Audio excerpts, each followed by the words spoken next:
দেখো বন্ধু, আমি আর বাবাই খেলতেছি লুডো। আমরা সাপ লুডো খেলতেছি। আমি কতখানি চলে আসছিলাম, এইখানে চলে আসছিলাম একবারে প্রথমেই পাস পরে এই আটের ঘরে পড়ছি, এখান থেকে সোজা এখানে চলে আসছি। তারপরে এখানে সিঁড়ি পাইছি, সোজা এখানে চলে আসছি। তারপরে এই সাপটা আমাকে গিয়ে নিয়ে চলে গেল এখানে, আর আমি বাবার পিছনে চলে গেছি। আরে আবার বাবার এবার দুই পড়ছে, ওই সিঁড়ি দিয়ে এখানে চলে আসছিল এখানে। এই দেখো দুই আর দুই গুড়ি গুড়ি গুড়ি গুড়ি গুড়ি গুড়ি গুড়ি গুড়ি গুড়ি চলে গেছে। নিচে আসতেছে পাগলের মতো, দেখো। এরপরে এই যে বন্ধুরা দেখো, বাবাই জিতে গেছে, উইনার। শুভ বিকেল বন্ধুরা, সবাই কেমন আছেন? সবার ভালো থাকার প্রত্যাশায় আমি জয়া নতুন আরেকটি ব্লগ নিয়ে হাজির হলাম আপনাদের মাঝে। কালকে অনেক সুন্দর একটা দিন কাটিয়েছি, তাই জন্য আজকে একদম সকাল থেকে কোনো ব্লগই করিনি। আসলে সত্যি কথা বলতে আমার কালকে তো অনেকগুলো ক্লিপ নেওয়া হয়েছিল, ওই জন্য আমার ফোনে আর কোনো জায়গায় ছিল না যে আমি সকাল থেকে শুট করব। ওগুলো এডিট করে আপলোড করছি, তারপরে জায়গা খালি হয়েছে। আর তারপর ততক্ষণে তো আমার সকালের কাজবাজ সব শেষ হয়ে গেছে, এই জন্য আমি আর কোনো ভিডিও করিনি। আর এখন ভিডিওটা শুরু করলাম বিকেল থেকে, বাজে হলো 5:30। আমি আর বাবাই এখন রেডি হয়ে গেছি, যাবো হলো নিচে। তো নিচে গিয়ে বাবা একটু খেলাধুলা করবে, আর আমার হলো বেলপাতা আনতে হবে, দুবো, বেলপাতা, তুলসী পাতা এগুলো নিয়ে আসতে হবে। এটা হলো আজকে বিকেলের কাজ। রাতে অবশ্য রান্না বান্না আছে। আজকে সকালে সেরকম কিছু রান্না করিনি, টুকটাক রান্না করেছিলাম, তো রাতে রান্না করতে হবে। তো অনেক কাজ। সন্ধ্যার পরে বাবাইকে পড়তে বসাতে হবে, রান্না করতে হবে, পুজো দিতে হবে, ও মেলা কাজ রয়েছে। তো ভিডিওটা হয়তো ছোট হবে, তো যতটুকু হোক না কেন সেটা তো আপনাদের সাথে শেয়ার করব। ভিডিও শেয়ার করতে আমার খুব ভালো লাগে, যদিও ভিউজ হয় না সেভাবে, কিন্তু আমার ভালোই লাগছে। ও তার মাঝে দুপুরবেলা আবার একটু ছোট্ট করে আমার বরের সাথে একটু ঝগড়া হয়েছে। যাক, ওটা ব্যাপার না, ঝগড়া হয়েছে, আবার দুজনে কথা বলে নেব। বাবা রেডি হয়ে গেছো? তো চলো সঙ্গে থাকো, দেখতে থাকো। এই যে দেখো, বাইরে এসে আমরা বেলপাতা নিয়ে নিলাম। এই যে, এই মাটি থেকে অনেক উপরে, তাই এই পিচ্ছিটা আমাকে পেরে দিছে এই বেলপাতা। থ্যাংক ইউ পিচ্ছি তোমাকে। ঠিক আছে, আসো, চলে আসো। দেখো ওরা কিভাবে খেলা করতে।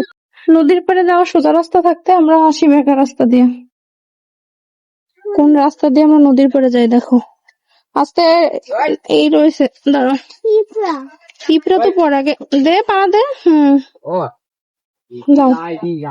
অনেক রোদ, উফ, ওরে কি রোদ দেখো নদীর পাড়ে।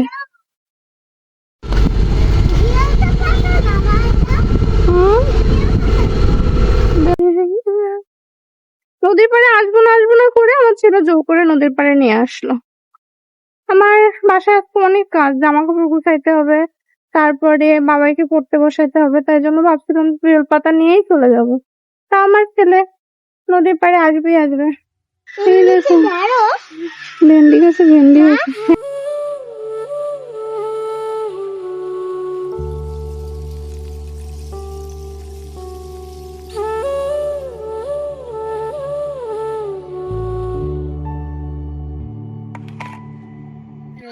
আকন্দ ফুল, হ্যাঁ আকন্দ ফুল খুঁজে পাইছি আমাদের।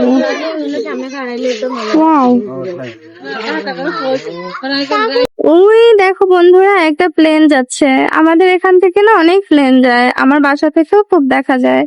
আর এই যে লঞ্চটা, এটা অনেক দিন থেকে এখানে রয়েছে। এটা মনে হয় সম্ভবত যে ভাড়ায় যারা পিকনিক টিকনিক করতে যায় তাদের জন্য। আজকে দেখলাম এখানে নাম্বার টাম্বারও দিয়ে দিছে, মানে এই নাম্বারে যোগাযোগ করে ঘুরতে ঘুরতে যেতে পারবে। এখানে এত পরিমাণে লোক হয় প্রতিদিন, মানে কি করবে, ঢাকায় তো সেভাবে খোলামেলা ঘোরার জায়গা নেই। মজা মজা।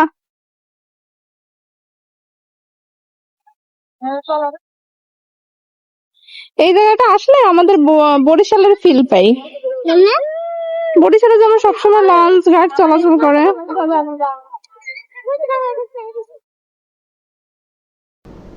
ঘোরাফেরা হয়ে গেলে বাসায় চলে এসেছি, এসে সন্ধ্যা দেখালাম, তারপরে বাবাইকে পড়তে বসাইছি এখানে।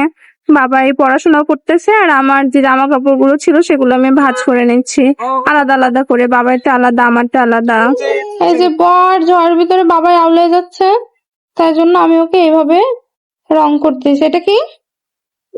দেখছো কি সুন্দর রং করছে বাবাই, মানে আলাদা আলাদা করে রং করছে কিন্তু, ঠিক আছে? দেখাও তো একটু বাবা, ধরো এইভাবে ধরো তোমার হ্যাঁ, এটা কি বলো? এটা জ, হ্যাঁ গুড। তাহলে ওই পাশেরটা কি? ব, তাই না?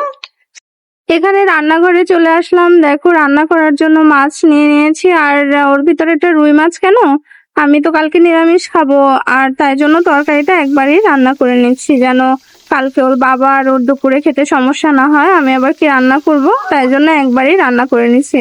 আর রুই মাছটা নিয়েছি বাবার জন্য। ওই এই যে টাটকিনি মাছগুলো না, অনেক মজা খেতে, কিন্তু অনেক কাটা, আমি এত কাটা বেছে বাবাকে খাওয়াতে পারি না, তাই জন্য আর কি বাবার জন্য আলাদা 2টা রুই মাছ নিছি। আর আজকে রান্না করবো পেঁপে আর আলু দিয়ে মাছের ঝোল।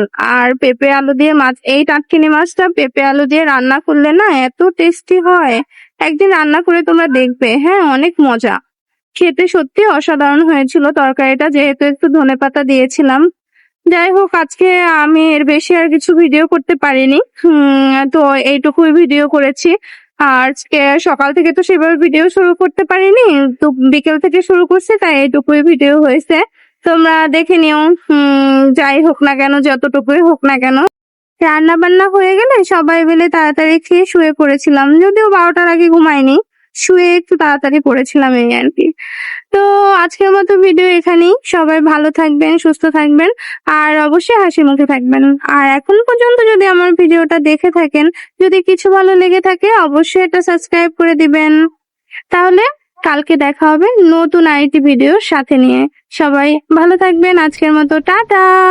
এই যে দেখো আমার তরকারিটার লুকটা কি সুন্দর হয়েছে না, ধনেপাতা দিলে না আসলে অনেক স্বাদ হয় মাছে।